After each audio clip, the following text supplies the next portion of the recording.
Hello friends, my name is Nishant. I am proud hotelier and entrepreneur in hospitality industry. आज हम discuss करेंगे same topic पर जो हमने पार्ट 1 में डिस्कस किया था, top 11 tips to increase hotel revenue after कोविड-19 क्राइसिस और लो डिमांड सीजन। पार्ट 1 में मैंने 5 पॉइंट्स डिस्कस किए थे, 5 टिप्स बेसिकली मैंने डिस्कस की थी जो कि बहुत इंपॉर्टेंट टिप्स हैं उन लोगों के लिए जो इस वीडियो को देख रहे हैं। इस वीडियो को कंटिन्यू करने से पहले नीचे के डिस्क्रिप्शन में दिया हुआ एक लिंक ज़रूर देखिएगा जिसमें आपको सारी इन्फॉर्मेशन मिलेगी how to basically optimize the revenue during the low demand season. वो सारे 5 पॉइंट्स 5 टिप्स आप देख सकते हैं। आज हम शुरू करते हैं बाकी के 6 पॉइंट्स। मेरा 6th पॉइंट होगा pricing strategies on market segment. ये एक ऐसा पॉइंट है जिस पॉइंट को हर होटल, चाहे छोटा होटल हो चाहे बड़ा होटल हो, इस प्राइसिंग स्ट्रेटेजीज़ को हर सीज़न में डिस्कस किया जाता है एक ओपन फोरम में, जिसमें general manager, CEO, vice president, sales and marketing team, जितने भी टॉप मैनेजमेंट है, अकाउंट्स टीम, वो based on budget, based on forecast analysis, based on revenue management, based on market segment, ये सारी चीज़ों को ध्यान में रखते हुए वो इस प्राइसिंग स्ट्रेटेजीज़ को डिस्कस करते हैं एक ओपन फोरम में। और ये ख़ास तौर से अगर देखा जाए तो मार्केट सेगमेंट बहुत ही स्पेसिफिकली इस चीज़ का ध्यान रखा जाता है कि कहाँ से हम उस पर्टिकुलर होटल को बिज़नेस आता है। इसमें ये भी ध्यान रखा जाता है कि क्या टाइप ऑफ होटल है, क्या कंपटीशन है उस मार्केट में, उस स्पेसिफिक एरिया में, किस तरीके की फैसिलिटीज़ है, क्या लेवल ऑफ सर्विस है, क्या पर्टिकुलर कैटेगराइजेशन है होटल का। ये सारी चीज़ों को ध्यान में रख के ही प्राइसिंग स्ट्रेटेजीज़ डिस्कस की जाती है उस ओपन फोरम में। तो उसमें जो मार्केट सेगमेंट होता है वो चाहे एफआईटी से बिज़नेस आ रहा हो, चाहे जीआईटी हो, चाहे वॉक-इन्स हो, चाहे सोशल बिज़नेस के थ्रू आ रहा हो बिज़नेस, चाहे वो कॉर्पोरेट से आए, चाहे वो इनबाउंड से आए, चाहे डोमेस्टिक ट्रैवलर्स से आए, जहाँ से भी बिज़नेस आ रहा है, या चाहे डिस्ट्रीब्यूशन चैनल या ओटीएज ऑनलाइन ट्रैवल एजेंट से आए, उस तरीके का उस हर मार्केट सेगमेंट को ध्यान में रखते हुए प्राइसिंग स्ट्रेटेजीज़ को फिक्स करना बहुत ही ज़रूरी होता है। अब हम अगर बात करें इस पर्टिकुलर रेवेन्यू मैनेजमेंट की, रेवेन्यू मैनेजमेंट एक टर्म है जिसको हॉस्पिटैलिटी इंडस्ट्री में बहुत ही अच्छे तरीके से यूज़ किया जाता है अपने रेवेन्यू को ऑप्टिमाइज़ करने के लिए। रेवेन्यू मैनेजमेंट एक सिंपल सी टर्म है, selling the right room at the right to the right client at the right moment for the right price through the right distribution channel और market segment at cost efficiency. तो basically इसी term को use करते हुए ही हम pricing strategies fix करते हैं। इस प्राइसिंग स्ट्रेटेजीज़ में अगर लो डिमांड सीज़न की बात की जाए तो हर होटल का एक मोटिव होता है, एक पर्टिकुलर उनका ये ही एक मोटिव होता है कि सारे के सारे रूम्स उनके फिल होने चाहिए, क्योंकि रेवेन्यू को ऑप्टिमाइज़ करना है। चाहे उसके लिए आपको प्राइसिंग स्ट्रेटेजीज़ में थोड़ा रेट लो करना पड़े, लेकिन रेट भी लो करने से पहले इतना भी लो डाउन नहीं होना चाहिए कि उस पर्टिकुलर होटल की सर्विस के अकॉर्डिंगली उसकी रेपुटेशन डैमेज हो जाए, क्योंकि बाद में वही गेस्ट, वही कॉर्पोरेट और वही ओटीएस हर कोई डिमांड करता है, एक्सपेक्ट करता है कि उसका रेट बहुत ही कम हो, और उससे एआरआर पे तो फ़र्क पड़ता ही पड़ता है, पर्टिकुलर होटल की जीओपी पे भी फ़र्क पड़ेगा और उस पर्टिकुलर होटल की रेपुटेशन भी डैमेज हो जाती है। तो ये पर्टिकुलर होटल अपना खुद डिसाइड करे किस तरीके की प्राइसिंग स्ट्रेटेजीज़ बनाए। मैंने पॉइंट्स बता दिए हैं किस बेस पे आपको प्राइसिंग स्ट्रेटेजीज़ करनी है, किन लोगों के साथ करनी है, कैसे करनी है, वो आपको खुद ध्यान में रखना पड़ेगा। अब हम नेक्स्ट पॉइंट डिस्कस करते हैं, 7th point, using the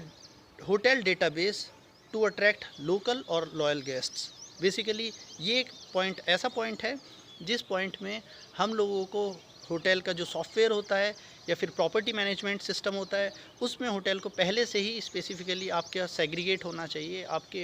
hotel में आने वाले जितने भी गेस्ट हैं उनकी पूरी की पूरी लिस्ट, स्पेसिफिकली लॉयल गेस्ट और लोकल गेस्ट, क्योंकि अब एक ऐसा टाइम आने वाला है या ऐसा टाइम चल रहा है जहाँ पे इंटरनेशनल टूरिज़्म नहीं है, और ऑफ सीज़न में वैसे भी इंटरनेशनल टूरिज़्म बहुत ही कम हो जाता है। तो इन दोनों पर्सपेक्टिव से अगर हम ध्यान में रखें तो इंटरनेशनल ट्रैवल टूरिज़्म नहीं है, तो हमें लोकल और जितने भी अपने लॉयल गेस्ट हैं जो हमारे पास कंसिस्टेंटली आते रहते हैं या बिज़नेस ट्रैवलर्स हैं, उन लोगों पे फोकस करना है, उन्हीं लोगों से हमें अपने रेवेन्यू को ऑप्टिमाइज़ करना है। तो उसके लिए होटल का डेटाबेस होना बहुत बहुत ज़रूरी है, जिसको फ्रंट ऑफिस टीम या फिर एफएनबी टीम अपने पास अक्यूमुलेट करके रखती है। और यही एक टाइम होता है जिसमें लोकल गेस्ट को चाहे मैसेजेस के थ्रू, चाहे मेल्स के थ्रू, चाहे किसी व्हाट्सएप के थ्रू, इंस्टाग्राम के थ्रू, सोशल वेब पेजेस के थ्रू, हमें अपने लोकल गेस्ट को अट्रैक्ट करना बहुत ही ज़रूरी है और उनको अपने होटल में बुलाकर किसी तरीके से अपना रेवेन्यू को ऑप्टिमाइज़ करें। तो उसका बहुत ही सिंपल सा तरीका मैं आज आपको बताने वाला हूँ कि आप जनरली मास मैसेजेस करते हैं, लेकिन आज जिस तरीके की टेक्नोलॉजी यूज़ होती है, जिस तरीके के लोग मैसेजेस को इग्नोर करते हैं, इनफैक्ट मैं खुद मैसेजेस को इग्नोर करता हूं, तो उसका सबसे अच्छा तरीका है आप एक व्हाट्सएप में ब्रॉडकास्ट लिस्ट के थ्रू या ग्रुप्स के थ्रू आप उन सारे लोकल और लॉयल गेस्ट्स को अपनी लिस्ट भेज सकते हो। बेसिकली उनको ऑफ़र भेज सकते हो, पैकेजेस भेज सकते हो, लेकिन ये ऑफ़र या पैकेजेस भेजने का काम सेल्स एंड मार्केटिंग टीम का ही होना चाहिए। वो सिर्फ़ और सिर्फ लिस्ट ले सकते हैं F&B टीम से और फ्रंट ऑफिस टीम से। उस पर्टिकुलर लिस्ट से जब हम अपना कोई भी डेटा या फिर कोई भी ऑफ़र या पैकेजेस भेजते हैं, उसको भेजने से पहले हमें पता होना चाहिए कि कौन से बिज़नेस ट्रैवलर्स हैं, कौन से लेजर ट्रैवलर्स हैं, कौन से लोकल गेस्ट हैं जो कि सराउंडिंग में किस पर्टिकुलर वजह से आते हैं। बेसिकली वो किसी स्विमिंग पूल की वजह से आते हैं या फिर वो किसी फैसिलिटीज़ के स्पा के थेरेपी के लिए आते हैं, किसी न किसी वजह से। तो हम लोगों को पर्टिकुलरली वो सेगमेंट को सेग्रीगेट करना बहुत ही ज़रूरी होगा, तभी हम उन लोगों को भेजेंगे। और स्पेसिफ़िकली आप अगर ध्यान रखें तो इसमें स्टार्टिंग बेसिकली वीक में अगर हम लोग भेजते हैं इन मैसेजेस को, व्हाट्सएप मैसेजेस को या फिर पर्टिकुलर मास मैसेजेस को, तो ये हमें ध्यान में रखना पड़ेगा कि Monday, starting from Monday to mid of the week हम लोगों को टारगेट करना है उस ऑडियंस को जो कि हमारे होटल में बिज़नेस ट्रैवलर होते हैं या फिर वो किसी न किसी कॉन्फ्रेंस को यूज़ करने के लिए आते हैं, किसी अदर फैसिलिटीज़ को यूज़ करने आते हैं। वीकेंड में हमें ध्यान रखना होगा उन सोशल गेस्ट को, लेजर गेस्ट को या ट्रैवलिंग के पॉइंट ऑफ व्यू से जो हमारी होटल की फैसिलिटीज़ यूज़ करने आते हैं। तो उसी हिसाब से हर होटल को अपना होटल का डेटाबेस यूज़ करना बहुत ज़रूरी है और इसी वजह से ये एक बहुत इंपॉर्टेंट पॉइंट बनता है होटल के रेवेन्यू को ऑप्टिमाइज़ कर। 8th पॉइंट होगा वर्क विद लोकल और डोमेस्टिक टूर ऑपरेटर्स।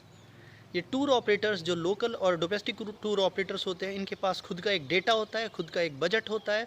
खुद का एक टारगेट होता है जिसको उन्हें मीट करना होता है अपने सर्वाइवल के लिए। इस लो डिमांड सीज़न में जब हमें पता है कि कोई इंटरनेशनल टूरिज़्म नहीं है, हमारे पास इंटरनेशनल ट्रैवलर्स नहीं आने वाले हैं, उसके लिए हमें बहुत ही क्लोजली काम करना होगा इन टूर ऑपरेटर्स के साथ। चाहे कुछ सिचुएशन में हम लोगों को रेट चाहे लो भी करना पड़े, चाहे प्राइसिंग स्ट्रेटजीज चेंज भी करनी पड़े, और या फिर हम लोगों को कमीशन बेसिस का भी अपना पैटर्न चेंज करना पड़े। उसमें चाहे TAC लगाया जाए यानी ट्रैवल एजेंट कमीशन लगाया जाए, या फिर हम लोगों को उस मोड में आकर उन टूर ऑपरेटर्स के साथ क्लोजली काम करके अपने रेवेन्यू को ऑप्टिमाइज़ करने के लिए किसी भी तरीके की टर्म्स एंड कंडीशन थोड़ी बहुत चेंजेस भी करनी पड़े, there is no harm in it. क्योंकि अल्टीमेट हमारा फोकस यही होना चाहिए कि हमारे लो डिमांड सीज़न में रूम्स खाली नहीं जाने चाहिए। उसके लिए इन टूर ऑपरेटर्स के पास जो लिस्ट होती है वो लोग भी पूरा प्लान करते हैं, पूरे अपनी स्ट्रेटजीज़ के अकॉर्डिंगली उन पर्टिकुलर गेस्ट को टारगेट कर कर कुछ पैकेजेस बनाते हैं। उन पैकेजेस में उनकी फ़्लाइट होती है, उनका अकोमोडेशन होता है, उनका लोकल कोई टूर और ट्रैवल होता है, या फिर उनके साथ साथ कुछ कैब सर्विसेज भी होती हैं। तो इन सब चीज़ों को ध्यान में रखते हुए अगर हम उनके साथ टाइट कम्युनिकेशन रखेंगे, क्लोजली काम करेंगे, तो कुछ ना कुछ बिज़नेस हमें उस डायरेक्शन से भी आएगा और उस सेगमेंट से आना बहुत ही ज़रूरी है, क्योंकि यही एक सर्वाइवल का टाइम है। इस सर्वाइवल टाइम में हम लोगों को OTA और इन लोकल और डोमेस्टिक टूर ऑपरेटर्स के साथ काम कर ही अपना रेवेन्यू बना पाएंगे। ये मेरा 8th पॉइंट है, लेकिन बहुत ही वाइजली हम लोगों को इस पे काम करना है। पर्टिकुलर होटल को बहुत ध्यान में रख के काम करना है कि वो उसका रेट लो भी हो और उसमें अपना कमीशन निकालने के बाद बेसिकली उसका यील्ड उसके पास आ पाए। हमारा जो नेक्स्ट पॉइंट होगा वो होगा up selling and cross selling. जब डिमांड्स लो होती है और हम लोगों को रेवेन्यू ऑप्टिमाइज़ करना होता है, तो मैक्सिमाइज़ करने के लिए अपने अमाउंट को बेसिकली उस पर्टिकुलर गेस्ट से हम लोगों को अप सेलिंग करना बहुत ज़रूरी होता है। अप सेलिंग या क्रॉस सेलिंग सेलिंग की टर्म्स हैं जो कि स्पेसिफ़िकली यूज़ होती हैं किसी भी होटल का रेवेन्यू इंक्रीज़ करने के लिए। ये अप सेलिंग या क्रॉस सेलिंग आना उन लोगों को बहुत ज़रूरी है जो फ्रंट पे बैठे हैं, चाहे वो फ्रंट डेस्क हो, चाहे रिजर्वेशन टीम हो, चाहे F&B टीम हो। F&B में वो लोग जो कि पर्टिकुलर डेस्क पे अपने मेन्यू को सेल कर रहे होंगे। ये टीम बहुत स्मार्ट होनी चाहिए, ट्रेंड होनी चाहिए, एजुकेटेड होनी चाहिए, उन लोगों को कम्युनिकेट करना आना चाहिए, उन लोगों की सेलिंग टिप्स बेसिकली सेलिंग की जो उनकी स्ट्रेटेजीज़ हैं, सेलिंग की जो उनका जो टिप्स हैं वो बहुत अच्छे तरीके से उन्हें आनी चाहिए।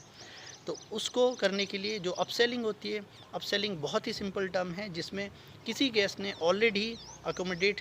करना है, उसने पहले से ही कुछ पैसा लगाया हुआ है, उसी में उसको कुछ सजेस्ट करके अप सेलिंग किया जा सकता है, चाहे रूम में। रूम का एक सिंपल सा एग्जाम लेते हैं, अगर उसने एक स्टैंडर्ड रूम बुक किया है तो उसको हम सजेस्ट कर सकते हैं why not you go for the large bedroom और एल्स गुड व्यू रूम और एल्स कुछ सीपी की जगह एमएपी या एपी प्लान बताकर उसको किसी न किसी तरीके से अपसेलिंग की टर्म्स बताना बहुत ज़रूरी है। बहुत ही अच्छे तरीके से, बहुत अच्छे तरीके से उसको पॉइंट डिस्कस करके, उसको अच्छे से ब्रीफ करके, अगर वो अपसेलिंग हो जाती है तो उसके बाद एक नेक्स्ट टर्म आती है क्रॉस सेलिंग। क्रॉस सेलिंग होती है अगर किसी ने पहले से ही होटल भी बुक किया हुआ है और होटल बुक करने के साथ साथ वो कुछ अलग पैकेजेस या प्लान्स लेता है, या फिर एफएनबी में आके वो खाने के लिए, डिनर के लिए आता है, तो उसको ड्रिंक्स का उसको सजेस्ट किया जाता है। बेसिकली उसको उस पर्टिकुलर टाइम लाइन में अगर किसी भी सर्विस को यूज़ कर रहा है, दूसरी सर्विस के लिए अट्रैक्ट कराकर उसको दूसरी सर्विस ऑप्ट कराई जाए तो उससे भी रेवेन्यू आता है, तो उसको क्रॉस सेलिंग। 10th पॉइंट है food and drink deliveries and takeaway. ये एक बहुत ही इनोवेटिव आइडिया है, बहुत ही इनोवेटिव वे है होटल्स का कोरोना क्राइसिस में या फिर कोरोना क्राइसिस के बाद या फिर लो डिमांड सीज़न में इस पर्टिकुलर डिलीवरी सर्विसेज को ज़ोमेटो, स्विगी या ऊबर ईट्स के थ्रू स्टार्ट करने का, चलाने का। क्योंकि कुछ होटल्स जो कि अभी तक उन्होंने होम डिलीवरीज ऑप्शन अभी यूज़ नहीं किया था या टेक अवे ऑप्शन उन्होंने यूज़ नहीं किए थे, वो लोग अब स्टार्ट कर सकते हैं। लेकिन इसमें मेरी एक एडवाइस होगी, एक बहुत बड़ा एक स्पेसिफिक पॉइंट है इस चीज़ में, ये पर्टिकुलर ऑप्शन या टिप उन्हीं होटल्स को यूज़ करनी होगी जिन होटल्स का लोकल एरिया में ऑलरेडी उस पर्टिकुलर रेस्टोरेंट का नाम स्प्रेड हो चुका है, वो लोग उस रेस्टोरेंट को जानते हैं, उस खाने को पसंद करते हैं, उस पर्टिकुलर रेस्टोरेंट की कोई यूएसपी है और वो लोग उस होटल के खाने को बहुत ही अच्छे तरीके से, वो चाहे किसी सोशल गैदरिंग में आके या फिर बैंकेटिंग में आके उन लोगों ने उस खाने को टेस्ट किया हो, उस खाने का नाम हो, वो लोग जानते हों कि यस इस होटल में जाके यार खाना खाने का अच्छा ही एक मज़ा है। तो अगर वो जानते हैं इस चीज़ को, उस लोकल पर्टिकुलर एरिया में उसकी ऑलरेडी मार्केटिंग है, उस पर्टिकुलर एरिया में उस चीज़ की एक अवेयरनेस है, then only you should opt for this particular point of home deliveries and takeaways. क्योंकि ये करने से पहले मैं आपको बताना चाहूँगा, अगर आप स्टार्ट करते हैं ऑल ऑफ ए सडन और आपको नहीं पता है कि क्या स्ट्रेटेजीज़ हैं, मार्केट में पहले से ही एक से एक दिग्गज हैं, और मैं बताना चाहूँगा पर्टिकुलर हर एरियाज़ में बहुत बहुत अच्छे रेस्टोरेंट्स हैं, आउटलेट्स हैं, इंडिविजुअल्स रेस्टोरेंट्स हैं और इनफैक्ट ढाबा तक हैं जिन पे बहुत ही अच्छा खाना है, जो कि होम डिलीवरी, जो कि इन सर्विसेज के थ्रू लाइक ज़ोमेटो, स्विगी और ऊबर ईट्स के थ्रू अपने पर्टिकुलर लोकल एरिया में खाना मंगाते हैं।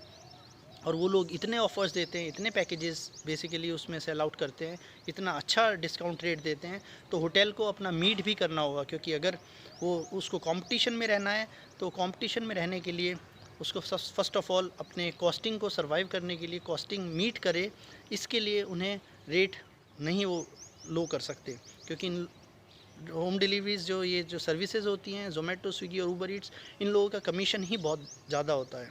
कमीशन होने के बाद उस पर कुछ डिस्काउंट भी रन करना होता है जिससे कि कोई भी गेस्ट अट्रैक्ट हो। तो ऑल ऑफ ए सडन ये स्टार्ट करने का कोई भी प्लान नहीं होना चाहिए। वो तभी होना चाहिए कि अगर आपकी पर्टिकुलर रेस्टोरेंट की कोई यूएसपी है किसी खाने की या ड्रिंक्स की, तभी वो इसको स्टार्ट करें। और वो अगर स्टार्ट करते हैं तो एक बहुत ही अच्छा तरीका है, बहुत ही अच्छा इनोवेटिव वे है अपने होटल का रेवेन्यू इंक्रीज़ करने के लिए, स्पेसिफ़िकली इस लो डिमांड सीज़न में। तो मेरा बस यही ध्यान रहेगा कि आप लोगों को अपनी कॉस्टिंग भी कॉस्ट एफिशिएंसी भी देखनी है और कंपटीशन भी देखना है, प्राइसिंग स्ट्रेटेजीज़ भी देखनी है before you start this option of food and drink deliveries and takeaways. मेरा लास्ट पॉइंट जो कि 11th पॉइंट है, selling the gift vouchers and offer the packages. ये एक ऐसा पॉइंट है जिसको ऑन या ऑफ सीज़न हर टाइम पे यूज़ किया जा सकता है, और स्पेसिफ़िकली उस टाइम पे जब हम लोग कुछ गिफ्ट वाउचर्स भी बना के रख सकते हैं। कुछ होटल्स ऑलरेडी इस चीज़ को यूज़ करते हैं, जब भी कोई फेस्टिव टाइम आता है, फेस्टिव सीज़न आता है, न्यू ईयर का टाइम आता है, क्रिसमस का टाइम आता है, होली दिवाली का टाइम आता है, ईद का टाइम आता है, वो लोग अपने होटल्स में कुछ गिफ्ट वाउचर्स बना के रखते हैं जिसमें कुछ कैंडीज़, कुकीज़, चॉकलेट्स और काफ़ी कुछ गिफ्ट्स होते हैं। उस तरीके के गिफ्ट वाउचर बना के रखते हैं जिसकी कॉस्टिंग बहुत ही कम होती है, लेकिन वो उसको इतना अट्रैक्ट बनाकर उसको सेल आउट करते हैं, उससे भी एक अच्छा रेवेन्यू इंक्रीज़ होता है। उससे एक होटल का एक मार्केटिंग भी होता है, क्योंकि जब वो गिफ्ट वाउचर लेके सब लोग अपने घर जाते हैं, डिस्ट्रीब्यूट करते हैं, एक दूसरे को भी देते हैं, तो उसकी भी एक ऑटोमेटिकली एक फ्री ऑफ कॉस्ट मार्केटिंग हो जाती है। अपार्ट फ्रॉम दिस कुछ ना कुछ पैकेजेस भी आप इस तरीके के स्टार्ट कर सकते हैं। वो पैकेजेस जैसे हैं कि आप के रूम में आओ तो आपको स्विमिंग पूल फैसिलिटीज़ हुई, या फिर फिटनेस सेंटर हुआ, रेस्टोरेंट में कुछ मील्स हुए। इस तरीके के कुछ ना कुछ पैकेजेस आप लोग डिस्कस करके बना सकते हैं। पर्टिकुलर होटल टू होटल वो अपने ऊपर डिपेंड करेगा किस तरीके के आप कुछ पैकेजेस बनाते हैं। लेकिन किसी भी गेस्ट को अट्रैक्ट करने के लिए ये पैकेजेस और गिफ्ट वाउचर्स बनाना बहुत ज़रूरी है, क्योंकि आज का जो टाइम है कॉमर्शियल टाइम, इस टाइम में कुछ ना कुछ अच्छा पैकेजेस दिखना, जो दिखता है वो बिकता है, वो सही में है। जब तक कुछ नहीं अट्रैक्ट करने को कुछ किसी गेस्ट को दिखेगा तब तक नहीं वो उसको ऑप्ट करेगा। क्योंकि अगर हम देखा जाए तो कुछ नाइट स्टेज़ भी होते हैं कि अगर आप 5 या 6 नाइट स्टेज़ करते हैं तो 7th नाइट स्टेज़ कॉम्प्लीमेंट्री, या फिर आप अगर देखते हैं एयरलाइंस में भी एयर माइल्स होते हैं, उसमें भी वो कुछ पैकेजेस इस तरीके के बना के रखते हैं कि आप इतने माइल्स यूज़ करते हैं तो इतने माइल्स आपके नेक्स्ट ट्रैवल में ऐड होते जाएंगे। तो एक ऐसा भी टाइम आता है कि उसकी एक पर्टिकुलर फ़्लाइट भी फ्री ऑफ कॉस्ट हो जाती है। इसी तरीके की कुछ ना कुछ पैकेजेस या ऑफ़र्स पर्टिकुलर होटल अपने अकॉर्डिंगली बना सकता है, और वो बनाना बहुत ज़रूरी है। उसमें ऑफ सीज़न की कोई स्पेसिफिक रिक्वायरमेंट नहीं है, वो ऑन सीज़न या कभी भी वो स्टार्ट कर सकते हैं, और उससे होटल का रेवेन्यू डेफिनेटली ऑप्टिमाइज़ होगा। दोस्तों, आप लोगों को वीडियो कैसी लगी प्लीज़ ज़रूर बताइएगा थ्रू योर कमेंट्स। अच्छा लगे तो लाइक भी कीजिएगा, और चैनल को सब्सक्राइब करना मत भूलिएगा। मैं लेके आता रहूँगा इसी तरीके की वीडियोस, और बहुत जल्दी हम फिर से मिलेंगे। Thank you so much, bye, love you all.